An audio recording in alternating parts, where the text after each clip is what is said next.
Okay, y'all, you are about to witness my stubborn, bullheaded side come out in this storage bathroom, declutter, and organize. Please don't do this. I have spent most of today, the day after this was filmed, in bed.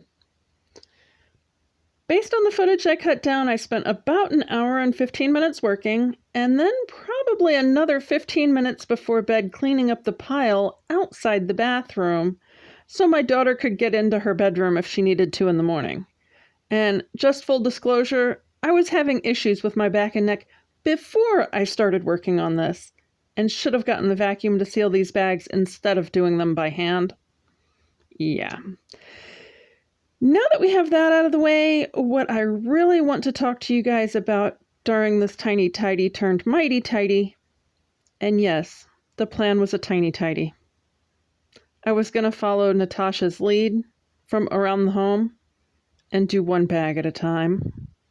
Or maybe two, since I had some clue I would be combining some bags. Oops.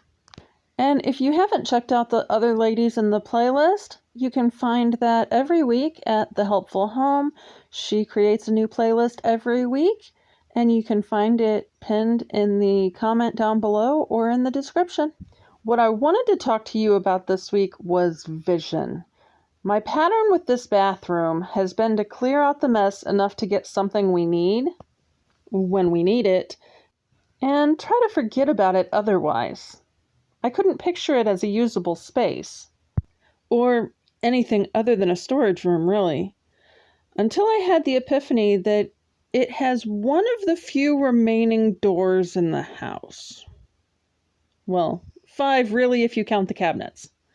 That beats out the bathroom which we use, which only has 3 of the original 7. 4 of the original 7. But one is on its way out. Not really a significant thing unless it makes it a more functional space. But I had to see it as a more functional room to start digging it out. Hopefully for good. I'm not sure where the first place I had heard of this visualizing your space idea. It seems to me that it was somewhere before I read about KonMari, maybe one of the minimalist writers. But the principle, I think, is similar for most anyone asking you to envision the space you want. See the space as you want it, and then remove the stuff that doesn't work toward that vision. It actually isn't that different from people working on planning a tiny house or van build for that matter. Usually there's a bit more of a tracking element in that area because the goal is to get rid of rooms and incorporate the functions into the space you are designing that you did actually perform in that room. And honestly, the way we use our house these days, I had downsized this entire bathroom. Just kind of didn't exist. I know I'll need to figure out the entryway hall, but I had just written the storage bathroom off as wasted space. It isn't wasted space. It is being utilized for storage. Mainly of stuff I don't want or need, but is sentimental to at least one of the 3 of us. In case you hadn't guessed, I tend towards a functionalist style. In ceramics class, I built my coil pot into an umbrella holder and threw pencil cups or pots that could be used for something. And I actually still use most of them. So here is my challenge to you. Look at the area that frustrates you the most, close your eyes, and picture yourself or someone in your family using that space. What do you need to do to make it function that way? For me, it is corralling the stuff in a way that allows for countertops above it and enough room to move.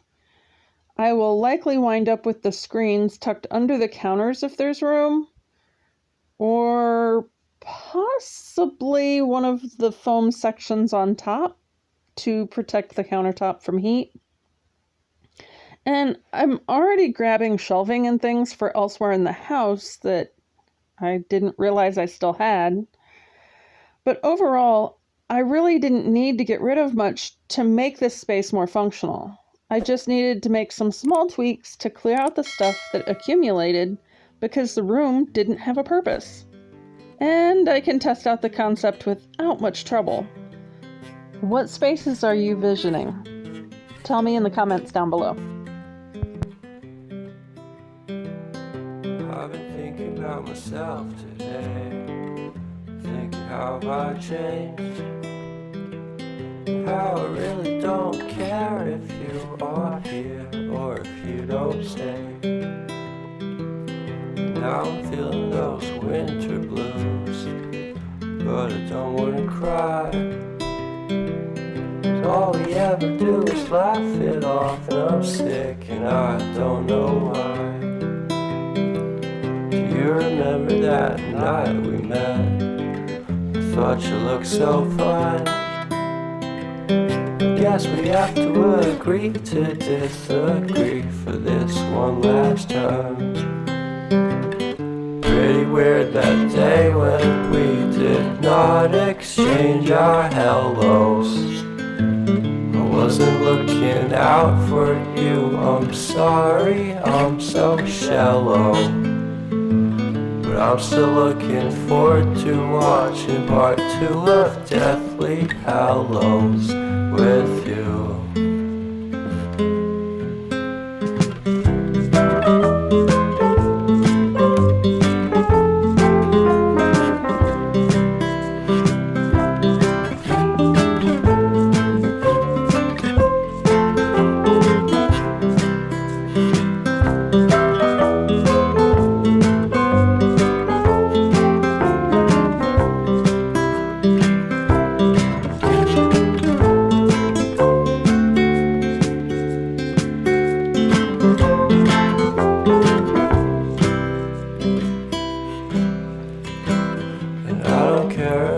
Much at all here in this small town, 'cause in the end we're all buried deep inside the same hole in the ground.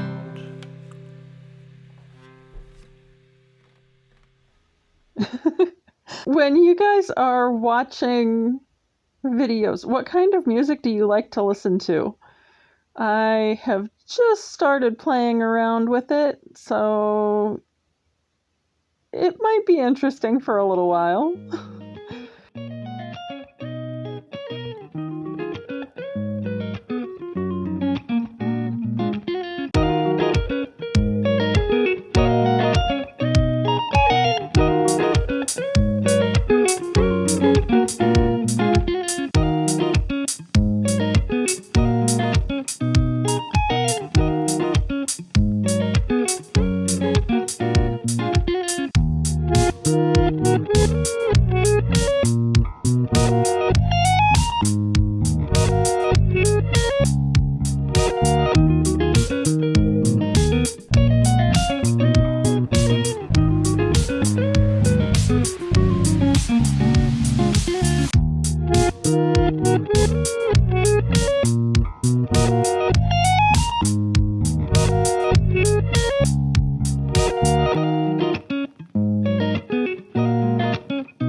So, for those of you guys with smaller spaces, what do you wind up doing with the stuff that is sentimental, or like you want to pass it down, but you don't necessarily need it in the moment?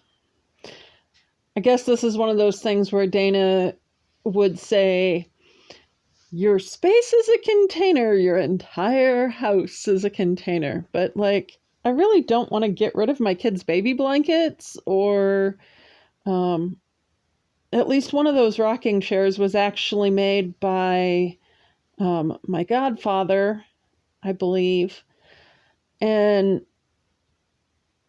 it's one of those things where I do have 2 kids, so keeping 2 of them, one could go to each, and then the baby blankets and stuff, those were made for the kids, whether it was made by myself or my grandmother's, and they're not around I'm around, but the other people are not around. So if my kids have kids or I have more kids,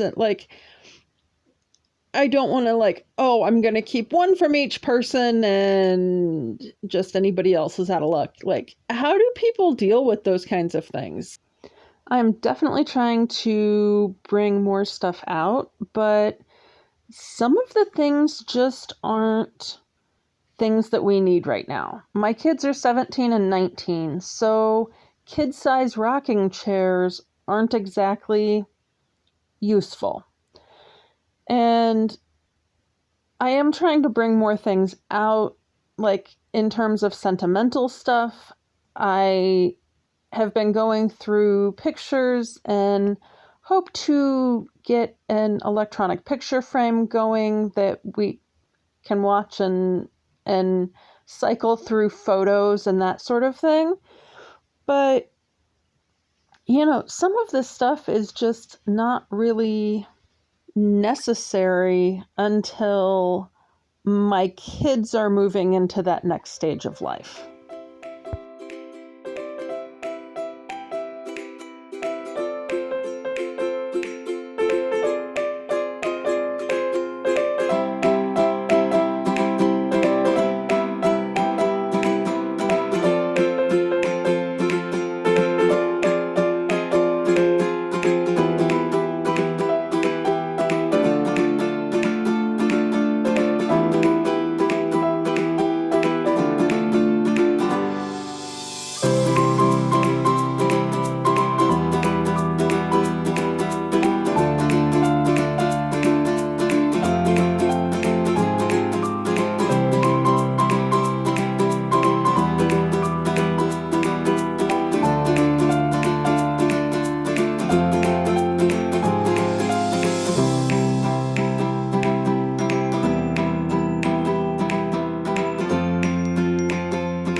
And I guess that is one thing that I don't think I've mentioned, and most of it has been off camera, but I have involved my kids in the decluttering process as we've moved through the house over the years.